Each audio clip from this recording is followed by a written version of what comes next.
একই সময় রাজধানীর হাজারীবাগের জাফরাবাদে ফটোগ্রাফার নুরুল হক হত্যা মামলায় ১০ জনকে এবং জিগাতলায় আলভি হত্যাকাণ্ডে ৪ জনকে গ্রেফতার করেছে পুলিশ।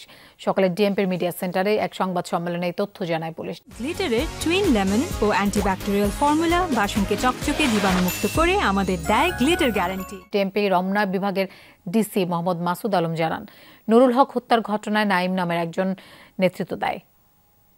ওরা একটা টিকটক গ্রুপ জাফরাবাদ এলাকায় ডেকে কুপিয়ে হত্যা করে। ২টি ক্যামেরা নিয়ে যায় আসামিরা। ক্যামেরাগুলো এবং আসামিদের ব্যবহৃত ছুরি সহ ১০ জনকে গ্রেফতার করা হয়েছে। এছাড়া জিগাতলায় বিশ্ববিদ্যালয় শিক্ষার্থী আলভিকে কথা কাটাকাটি ও অপমানকে কেন্দ্র করে পরিকল্পিতভাবে হত্যা করা হয়। এ ঘটনায় ৪ জনকে গ্রেফতার করে বাকি সবাইকে শনাক্ত করেছে পুলিশ, জানান রমনার ডিসি মাসুদ আলম।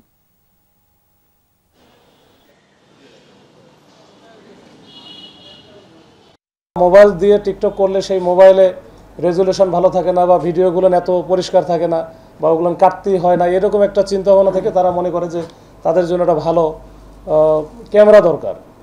এই ডিএসএলআর ক্যামেরা এখান থেকে তাদের মাথায় আসে যে ডিএসএলআর ক্যামেরা সংগ্রহ করতে হবে যেভাবে হোক। তার কাছে যে ক্যামেরাগুলো ছিনতাই করার চেষ্টা করে, মানে নেওয়ার চেষ্টা করে, তখনই নুরুল হককে মাথায়, ঘাড়ে, হাতে, বুকে, এগুলো বিভিন্ন জায়গায় স্ট্যাবিং করে তারা কিন্তু পালিয়ে যায়।